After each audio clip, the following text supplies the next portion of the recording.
যত বেলা বাড়ছে ততই লোকজনের ভিড়টা বাড়ছে মেলায়। সো আমার এই ডান দিকে আছে মেলা আর বারগুলো থাকে, সেই দিকটা এসছি আমি। আমরা ওকে মানে দূর দূরান্ত থেকে লোকজন এসে এখানে পিকনিক করে। এই হে গাইস, শুভ সকাল। গাইস, তোমরা হয়তো ভাবছো যে আমি এত সকাল সকাল ঘুম থেকে উঠে সকাল সকাল ঠান্ডার মধ্যে স্নান করে কোথায় যাচ্ছি। সো আমি আগে আমার এক্সারসাইজগুলো ক্যারি করে নিই, তারপরে তোমাদেরকে বলছি জায়গাটায় গিয়ে কোথায় আছি আমি। সো তাড়াতাড়ি করে নিই। এটা হচ্ছে আমার ডিজিটেকের মাইক, আর হচ্ছে সাথে থাকছে পাওয়ার ব্যাঙ্ক। সো একটা করে তুলে নিচ্ছি আমি, পাওয়ার ব্যাঙ্কটা তুলে নিলাম, এবার ডাটা কেবিলটা তুলে নিচ্ছি, তারপরে নেব আমার হচ্ছে ইয়ারবাড আর আছে স্ট্যান্ড।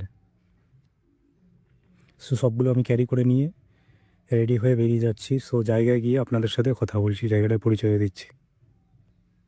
সো গাইস, আমি তো অলরেডি রেডি হয়ে গেছি, শুধু এখন শু লেসটা বাঁধছি। এটা বেঁধেই আমি আমার হাতে এই যে হ্যান্ডব্যাগটা আছে অ্যাক্সেসরিজের ব্যাগ, সেটা নিয়ে আমি আমার বাড়ি থেকে আমার আজকের গন্তব্য থেকে বেরিয়ে যাচ্ছি।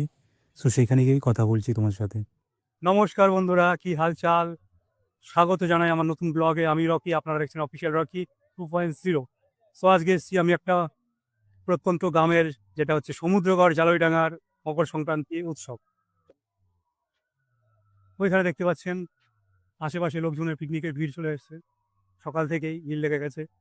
চলো গায়েস, আমি কিন্তু চলে এসেছি মেলার সেই মধ্যস্থানে, যেটাকে বলা হয় মেলার মাঝ বরাবর। সেটা হচ্ছে মেলার আমার এই ডান দিকে আছে মেলা আর বাঁ দিকে আছে পিকনিক স্পট।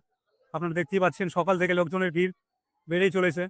সো আমরা যাবো এখন পিকনিক স্পটটার দিকে ভিজিট করতে, দেখবো সেখানে লোকজনের কেমন ভিড় হয়েছে, কেমন জমজমাট হয়েছে। সো গাইস, যেমনটা বলছিলাম যে এখানে পিকনিক স্পটে দেখতেই পাচ্ছ যে চারিদিকে প্রচণ্ড লোকের মানে দূর দূরান্ত থেকে লোকজন এসে এখানে পিকনিক করে। এই সাইডটা পুরোটাই পিকনিকের লোকে ভর্তি আছে দেখতেই পাচ্ছ। আর ওই দিকে যে পেছনে যে চরের দিকটা আছে, সো ওই সমস্ত জায়গাগুলো পিকনিক লোকে গিয়ে লেগে সমস্ত ওই জায়গাগুলো পুরোটাই লোকের মানে পিকনিকের জায়গা, যেখানে পিকনিক বসে বসে খাচ্ছে। যারা এসছে অনেক দূর দূরান্ত থেকে এসছে যারা সবাই। সো এখানে এই মেলাটা পিকনিকের স্পটে এইখানে প্রচণ্ড লোকজন হয় প্রতি বছর। সো আপনি চাইলে নেক্সট ইয়ার আসতে পারেন। সবার প্রথমে অ্যাড্রেসটা বলে দেওয়া হয়েছে, চরের ওই দূর দূরান্ত দিয়ে সমস্ত লোকের পিকনিকের ভিড়। হ্যালো গাইস, আমি কিন্তু চলে এসেছি মেলার যে প্রান্তটা আছে, যেটা মেলার ভেতরে যে কাঠের দোকানগুলো থাকে সেই দিকটা এসেছি আমি।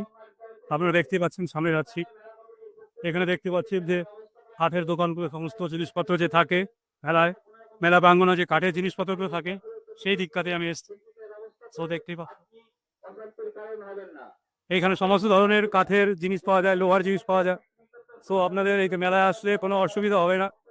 কাঠের চেয়ার, টেবিল, খাট, আলনা সমস্ত ধরনের জিনিস পাওয়া যায় এখান থেকে। কি পাচ্ছ,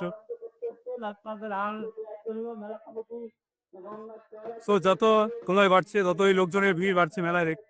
শুধু এই দিকটা ভিড় বাদে এখন আপাতত পিকনিকের সাইডটা ভিড় আছে, দেখতেই পাচ্ছ এইদিকে লোকজনের প্রচণ্ড ভিড় বাড়ছে। যত বেলা বাড়ছে তত ভিড় হচ্ছে। আমি কিন্তু এখনো সেই কাঠের যে জিনিসপত্রের দোকানগুলো আছে সেই সাইডটাতে আছি। সো এখানে দেখতেই পাচ্ছি সমস্ত ধরনের কাঠের সামগ্রী আছে। সো আপনি চাইলে এখানে আসতে পারেন।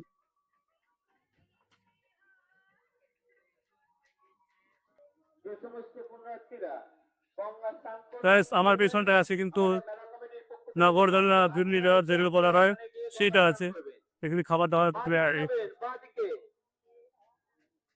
যেমন তো বলছিলাম যে যত বেলা বাড়ছে ততই লোকজনের ভিড়টা বাড়ছে। তো দেখতেই পাচ্ছি লোকজনের প্রচণ্ড ভিড়।